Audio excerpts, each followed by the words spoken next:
السلام علیکم عزیز طلبہ، جیسا کہ آپ دیکھ سکتے ہیں اسکول بیسڈ اسیسمنٹ 2024-25 اسلامیت گریڈ 8 اس کا فائنل ٹرم کا پیپر آپ کے ساتھ شیئر کروں گا۔ پہلے اس کے مروری دیکھیں گے 32 جو کہ 48 نمبر کے ہوتے ہیں، پھر 5 سوال جو کہ 52 مارکس کے آتے ہیں وہ بھی دیکھیں گے اور ان کے آنسر بھی۔ تو چلتے ہیں آج کی ویڈیو کا باقاعدہ آغاز کرتے ہیں۔ تو پہلا ایم سی کیو آپ دیکھیں جی، لفظ اللیل کا معنی ہے تو اس کا ڈی آپشن صحیح ہے، رات۔ اس کے بعد دوسرا ہے سورۃ الشمس کی ہر آیت مبارکہ کا آخری حرف ہے تو اس کا سی آپشن ہے ہاں۔ تو نیچے جواب بھی آپ کو لگے ہوئے نظر آ رہے ہیں۔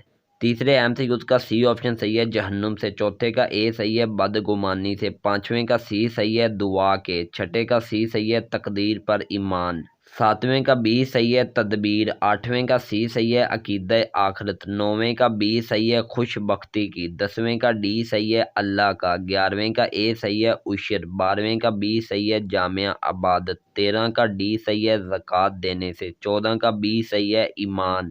15 کا اے صحیح ہے، عبداللہ بن ابی۔ 16 کا ڈی صحیح ہے، حضرت علی رضی اللہ تعالیٰ عنہ کو۔ 17 کا اے صحیح ہے، حکمت عملی کی وجہ سے۔ 18 کا اے صحیح ہے، صحابہ کرام رضی اللہ تعالیٰ عنہم۔ 19 کا ڈی صحیح ہے، شرم و حیا۔ 20 کا اے صحیح ہے، مساوات۔ 21 کا سی صحیح ہے، مساوات کو۔ 22 کا سی صحیح ہے، اتحاد۔ 23 کا ڈی صحیح ہے، بگاڑ۔ 24 کا بی صحیح ہے، حرص و طمع۔ 25 کا اے صحیح ہے، صدقہ۔ 26 کا سی صحیح ہے، سخاوت۔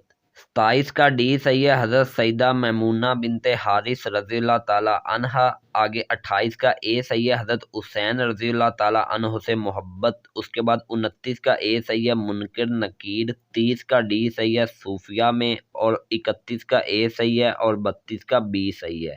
تو اس طرح 32 ایم سی کیو 48 نمبر کے ختم ہوئے۔ اب حصہ 2 انشائیہ سوالات کو دیکھتے ہیں۔ تو سوال نمبر 33 ہے جس کا پہلا پارٹ ہے حج اور عمرے میں فرق بیان کریں۔ تو جواب آپ کے سامنے ہے، حج ذوالحجہ کے مخصوص ایام کے علاوہ ادا نہیں ہو سکتا، لیکن عمرہ سال میں جب چاہیں ادا کر سکتے ہیں۔ اس کے بعد بی پارٹ ہے، رسول صلی اللہ علیہ وآلہ وسلم نے اپنی زندگی میں کتنے حج اور عمرے ادا فرمائے۔ تو اس کا جواب نیچے لکھا ہوا ہے، حضرت محمد صلی اللہ علیہ وآلہ وسلم نے اپنی زندگی میں 1 حج اور 4 عمرے ادا فرمائے۔ آگے تیسرا پارٹ ہے، حج کے کوئی سے 4 مشرطی فوائد تحریر کریں۔ تو آپ کے سامنے لکھے ہوئے ہیں کہ اتحاد کا اظہار ہوتا ہے، مساوات کا اظہار ہوتا ہے، دوسرے سے ملاقات کا موقع ملتا ہے اور تعاون کی فضا ہموار ہوتی ہے۔ تو اس طرح سوال نمبر 33 ختم ہوا۔ اب سوال نمبر 34 کو دیکھیں۔ اس کا پہلا پارٹ ہے جی، نبی کریم صلی اللہ علیہ وآلہ وسلم نے کس صحابی رضی اللہ تعالیٰ عنہ کو خط دے کر بصرہ کے بادشاہ کی طرف بھیجا گیا۔ تو اس کا جواب ہے، نبی کریم صلی اللہ علیہ وآلہ وسلم نے حضرت حارث بن عمیر رضی اللہ تعالیٰ عنہ کو خط دے کر بصرہ کے بادشاہ کی طرف بھیجا۔ بی پارٹ ہے جی، معرکہ موطا میں حضرت خالد بن ولید رضی اللہ تعالیٰ عنہ کی کس حکمت عملی نے رومیوں کو پسپائی پر مجبور کر دیا۔ تو اس کا جواب آپ کے سامنے لکھا ہوا ہے، یہ آپ کر لیں۔ اس کے بعد ہے جی تیسرا پارٹ، معرکہ موطا کے واقعات کو مد نظر رکھتے ہوئے آج ہم اپنی عسکری حکمت عملی کو کیسے بہتر بنا سکتے ہیں۔ تو اس کا جواب بھی آپ کے سامنے لکھا ہوا ہے، یاد کر لیں۔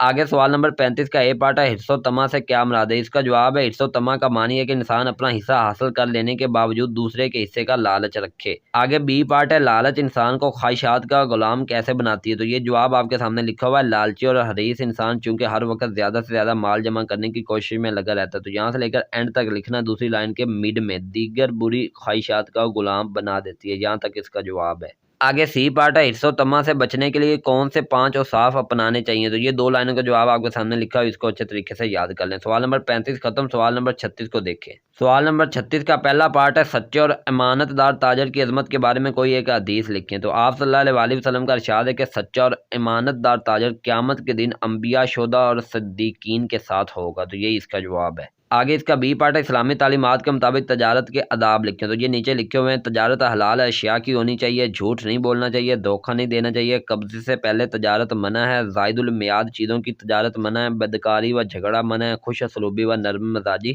ضروری ہے۔ اس کے بعد تیسرا سوال ہے، تجارت کو اسلام کے مطابق ڈھالنے کے لیے کیا کرنا چاہیے۔ تو یہ جواب آپ دیکھ لیں۔ سب سے پہلے ایمانداری اور خوف خدا ضروری ہے، دھوکے سے رک جانا چاہیے، فیاضی اور نرمی کا مظاہرہ کرنا چاہیے، ناجائز ذخیرہ اندوزی سے رک جانا چاہیے، ناجائز مہنگائی نہیں کرنی چاہیے، مال کے عیب کو نہیں چھپانا چاہیے، عید شکنی نہیں کرنی چاہیے، لین دین کے معاملات کو صاف شفاف ہونا چاہیے۔ اس کے بعد آخری سوال، سوال نمبر 37 کا اے پارٹ، سنی سنائی بات کے بارے میں سورۃ الحجرات میں کیا حکم آیا ہے۔ تو حکم یہ آیا کہ اس کی تحقیق کر لیا کرو۔ اس کے بعد دوسرا ہے، پرنٹ میڈیا اور الیکٹرانک میڈیا میں کیا فرق ہے۔ تو پرنٹ میڈیا میں چھپی ہوئی چیزیں شامل ہیں جیسے کتابیں، رسائل، اخبارات وغیرہ، جبکہ الیکٹرانک میڈیا میں ٹیلی ویژن، موبائل، ریڈیو اور انٹرنیٹ شامل ہیں۔ تو یہی فرق ہے۔ آگے پیپر کا آخری سوال ہے، موبائل فون کے درست استعمال کے 5 طریقے لکھیں۔ تو یہ آپ کے سامنے لکھے ہوئے ہیں۔ موبائل پر بیجا وقت ضائع نہ کریں، دوران ڈرائیونگ استعمال نہ کریں، کھانا کھاتے ہوئے استعمال نہ کریں، موبائل فون کے ذریعے سے کسی کو تکلیف نہ پہنچائیں، موبائل فون کے ذریعے غیر مستند معلومات نہ پھیلائیں۔ تو یہی تھا آپ کا پیپر۔ ملیں گے اگلی ویڈیو میں۔ اللہ حافظ۔